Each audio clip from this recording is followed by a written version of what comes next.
Assalamualaikum warahmatullahi wabarakatuh. Yang terhormat kepada Bapak Beni selaku dosen pengampu mata kuliah Ekonomi Mikro dan teman-teman sekalian. Kami dari kelompok 2 yang beranggotakan 2 orang, yakni saya sendiri Sendrika Kusmawardani dengan Citra Ayu Kurniati akan membawakan materi mengenai perbedaan ekonomi konvensional dan ekonomi Islam. Kepada yang bertugas membacakan materi dipersilakan. Definisi ekonomi konvensional dan ekonomi Islam. Yang pertama yaitu ekonomi konvensional. Ekonomi konvensional merupakan sistem perekonomian yang memberikan kebebasan secara penuh kepada setiap orang untuk melaksanakan kegiatan perekonomian. Sistem ekonomi konvensional merupakan sistem ekonomi yang banyak digunakan oleh berbagai negara di dunia termasuk Indonesia. Dalam ekonomi konvensional, setiap warga dapat mengatur nasibnya sendiri sesuai dengan kemampuannya.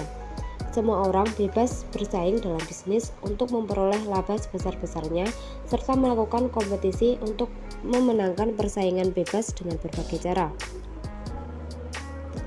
Yang kedua, ekonomi Islam.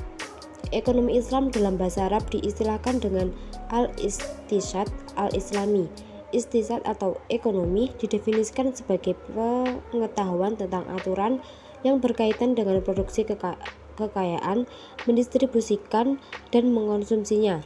Ekonomi Islam merupakan ilmu yang mempelajari perilaku ekonomi manusia yang perilakunya diatur berdasarkan aturan agama Islam dan didasari dengan tauhid, sebagaimana dirangkum dalam rukun iman dan rukun Islam. Ekonomi Islam atau ekonomi syariah berbasis pada aturan dan cara Islam, baik dalam hal teknis, sistem kerja, dan dalam menyikapi permasalahan yang muncul. Ditinjau dari tujuannya, maka ekonomi Islam atau ekonomi syariah lebih mengutamakan untuk mencapai tujuan yang baik, tidak untuk urusan di dunia saja, tetapi juga baik untuk di akhirat. Karakteristik ekonomi konvensional dan karakteristik ekonomi Islam. Yang pertama, karakteristik ekonomi konvensional. 1. Dasar hukum ekonomi konvensional berasal dari hukum positif. Setiap dalam sistem ekonomi yang ada tentu memiliki sebuah dasar hukum sebagai pedoman untuk pelaksanaannya. Dalam sistem ekonomi konvensional, dasar hukum yang digunakan adalah hukum positif. Ini berarti bahwa selama kegiatan yang dilakukan dalam sistem ini bersifat positif, maka hal itu diperbolehkan. 2. Masyarakat memiliki hak untuk melakukan hak ekonominya. Dalam sistem ekonomi ini, jaminan sepenuhnya diberikan kepada sistem individu untuk dapat melakukan kegiatan ekonomi sebebas-bebasnya. 3. Pemerintah tidak dapat campur tangan langsung terhadap kegiatan ekonomi. Di sistem ini, kewenangan pemerintah sangat dibatasi. Peran pemerintah hanyalah sebagai pengamat dan pengawasan kebijakan ekonomi. 4. Alat produksi berada di tangan perorangan. Alat produksi juga berada di tangan perorangan, artinya bahwa sebagai pelaku usaha, setiap perorangan harus menyediakan sendiri alat untuk mendukung usaha yang mereka kelola.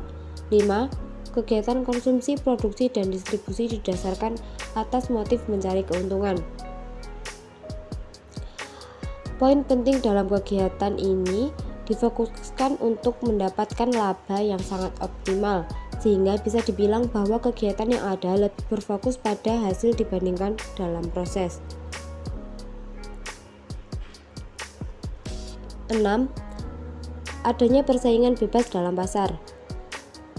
Dalam sistem ini bisa menyebabkan adanya persaingan bebas pada setiap elemen dan pelaku ekonomi. Persaingan bebas lebih kepada persaingan antara para penjual untuk menjual barang yang serupa, antara pembeli untuk mendapatkan barang yang diinginkan, antara pencari kerja untuk mendapatkan pekerjaan, antara pemberi kerja untuk mendapatkan pekerja yang kompeten. 7. Ketersediaan modal menjadi hal penting dalam bidang ekonomi. Dalam ekonomi konvensional, masyarakat dituntut untuk memiliki kecenderungan motivasi untuk melakukan pengorbanan yang sekecil-kecilnya untuk mendapatkan hasil sebesar-besarnya. 8. Harga dibentuk di pasar bebas. Dalam sistem ekonomi konvensional, harga yang ditentukan di pasar bebas dipengaruhi oleh 3 jenis harga, yaitu harga produksi, harga distribusi, dan harga konsumsi. 9. Terdapat pasar bebas. Pasar bebas di sini adalah di mana penjual dapat menjual barang dalam jumlah yang banyak tanpa mempengaruhi harga. Kemudian dalam pasar bebas antara penjual dan pembeli bebas melakukan transaksi tanpa adanya pengaruh dari pemerintah. Yang terakhir, adanya kemudahan dalam memperoleh pinjaman. Kemudahan yang diberikan adalah berupa kemudahan dalam memperoleh pinjaman berupa modal dana. Seperti yang diketahui, di Indonesia sendiri, penyedia perbankan dan lembaga pinjaman dana konvensional sangatlah banyak, sehingga tidak perlu khawatir bagaimana cara mendapatkan modal. Karakteristik ekonomi Islam. 1. Menggunakan sistem bagi hasil. Keuntungan yang diperoleh dari aktivitas ekonomi dibagi secara adil. Misalnya, dalam perbank syariah ada bagian keuntungan untuk bank maupun untuk nasabah. 2. Menggabungkan antara nilai spiritual dan material.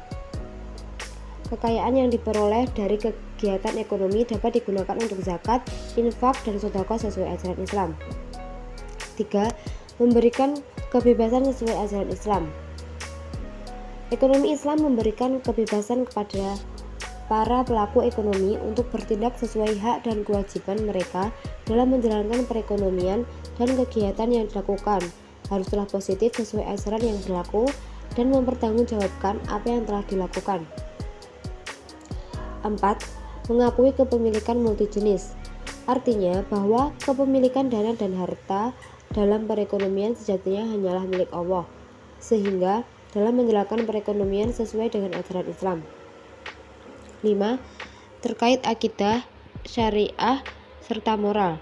Semua kegiatan ekonomi didasarkan pada akidah, syariah, dan moral untuk menyeimbangkan perekonomian. 6. Menjaga keseimbangan rohani dan jasmani. Tujuan perekonomian syariah bukan sekedar keuntungan fisik, namun diarahkan untuk mendapat keuntungan dan ketenangan batin di dalam hidup. 7. Memberikan ruang pada negara dan pemerintah. Sistem ini memberikan ruang kepada pemerintah dan negara untuk ikut campur tangan sebagai penengah apabila terjadi sesuatu permasalahan. 8. Melarang praktik riba. Riba adalah menambah-nambah pembayaran oleh orang yang memiliki harta kepada orang yang meminjam hartanya karena pengunduran janji pembayaran oleh pinjaman dari waktu yang telah ditentukan.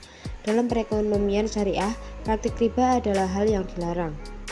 Perbedaan ekonomi konvensional dengan ekonomi Islam. 1. Perbedaan tujuan dan prinsip. 2. Perbedaan pada mekanisme pasar ekonomi konvensional. 3. Perbedaan distribusi kekayaan. 4. Perbedaan keuntungan. Nilai-nilai dasar dalam ekonomi konvensional dan ekonomi Islam. Yang pertama, ekonomi konvensional. Implementasi nilai-nilai dasar ekonomi konvensional adalah implementasi nilai dasar ekonomi yang cenderung disandarkan pada sebuah asumsi bahwa tindakan individu adalah rasional. Yang kedua adalah ekonomi Islam. Nilai-nilai dasar ekonomi Islam ada 5. 1. Nilai dasar kepemilikan.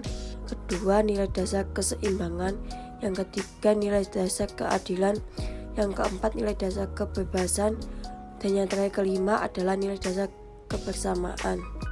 Kesimpulannya adalah ekonomi Islam merupakan ekonomi syariah yang memiliki aturan dan tata cara Islam, baik dari teknis serta cara kerja, sehingga nisbah yang dihasilkan bisa menjadi suatu yang adil dan dipertanggungjawabkan bersama. Ekonomi konvensional memiliki tujuan untuk mencari keuntungan berlipat-lipat ganda, sehingga semakin banyak modal, maka keuntungan akan lebih tinggi. Sekian presentasi dari kelompok kami, kurang lebihnya mohon maaf. Wassalamualaikum warahmatullahi wabarakatuh.